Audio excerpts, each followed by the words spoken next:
তো আপনার সবকিছু থাকবে। আপনি প্লিজ কাবিনের টাকাটা মাফ করে দেন। আচ্ছা তো মাফ করে দিব। কাবিনের টাকা দিতেই পারবেন না, তাহলে বিয়ে করছেন কেন? কাবিনের টাকা দিতেই হবে। কিভাবে দিবেন আর কিছু আমি জানি না। আমি তো আর জানতাম না যে আপনাকে বিয়ে করার সাথে সাথে কাবিনের টাকা দিতে হবে। এই কোনো মাফ হবে না, আমি মাফ করতে পারবো না। কাবিনের টাকা আজকে এই মুহূর্তে আমাকে দিতে হবে। 5 লাখ টাকা থেকে 1 টাকা যদি কম হয় তাহলে খবর আছে। আচ্ছা আপনি আমাকে কিছুদিন সময় দেন, কিছুদিন পরে আমি আপনার টাকা ব্যবস্থা করে দিয়ে দেবো। কিছুদিন সময় দেন, কিছুদিন পরে টাকা দিয়ে দিব। বাকির নাম ফাঁকি, বাকি চলবে না, বুঝেন নাই? এখনই দিতে হবে, এখন দিতে বলছি মানে এখনই।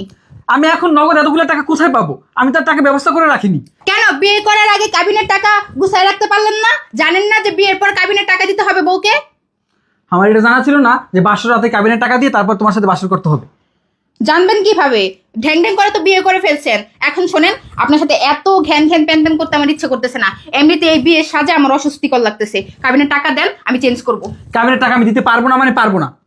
আজব লোক তো, বারবার একই কথা বলে। কাবিনের টাকা দিতেই হবে, তা না হলে কিন্তু এখন আমি খুব খারাপ ব্যবহার করবো আপনার সাথে। কি করবেন আপনি? আপনি তো খারাপ ব্যবহারই করতেছেন, আর কি করবেন? হ্যাঁ আরো করব। খারাপ ব্যবহারের কি দেখছেন আপনি? হ্যাঁ, কাবিনের টাকা এখন নিয়ে আসেন। 5 মিনিট সময় দিচ্ছি, 5 মিনিটের মধ্যে কাবিনের টাকা যদি নিয়ে না আসেন তাহলে আমি থানায় গিয়ে বলবো আমাকে বিয়ে করার সাথে সাথে আমাকে বাসা থেকে বের করে দিছে। আপনি আমার গায়ে হাত দিতেছেন। আমি না আপনার স্বামী? আপনি আমার কচুর স্বামী। আপনি যখন কাবিনের টাকা দিবেন তারপর আমি আপনাকে স্বামী বলে মানবো, তাছাড়া আমি আপনাকে স্বামী বলে মানি না। কাবিনের টাকা লাগবে তো, তাই না?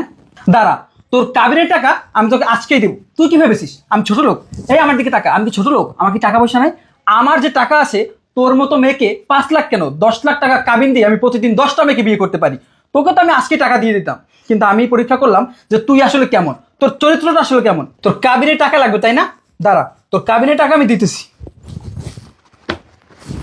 এই নে তোর কাবিনের টাকা। 1 লাখ, 2 লাখ, 3 লাখ, 4 লাখ, এই যে তোর 5 লাখ কাবিনের টাকা। হয়েছে? এবার শান্তি হয়েছে তোর? তোর কাবিনের টাকা দিয়েই আমি তোর সাথে বাসর করতাম, কিন্তু তার আগেই তো তুই তোর আসল রূপ আমাকে দেখিয়ে দিলি। তোর মতো মেয়ের সাথে আমি সংসার করব না। আরে শোনো, আমি তো এমনি বললাম আর কি। কাবিনের টাকা তো দিয়েই দিছো, এখন আর আমার কোনো সমস্যা নেই। চলো আমরা বাসরটা কি বললি? বাসর করব। বাসর করব? তাও আবার তোর সাথে? তোর সাথে বাসর কেন? আমি 1 মিনিটও সংসার করব না। আরে টাকা তো এখন আমি পেয়েই গেছি, এখন আর আমার কোনো সমস্যা নেই। চলো এখন আমরা বাসর করি, আর আমি না তোমার সাথে সংসার করব। আমি তো এমনি তোমাকে বলতেছিলাম এগুলো। চলো। সংসার? তোর মতো মেয়ের সাথে সংসার কেন? 1 সেকেন্ডও আমি থাকতে চাই না। তুই আমার বাসা থেকে এই মুহূর্তে বেরিয়ে যাবি। তোর টাকা দরকার ছিল না? কাবিনের টাকার জন্যই তো তুই আমাকে বিয়ে করেছিলি। কাবিনের টাকা তো পেয়ে গেছিস, এখন আবার কি? তুই আমার বাসা থেকে বের হ, যা। বাসা থেকে কেন বের হব? আমি তো তোমাকে বিয়ে করছি, আমি তো তোমার বিয়ে করাবো। এখন আর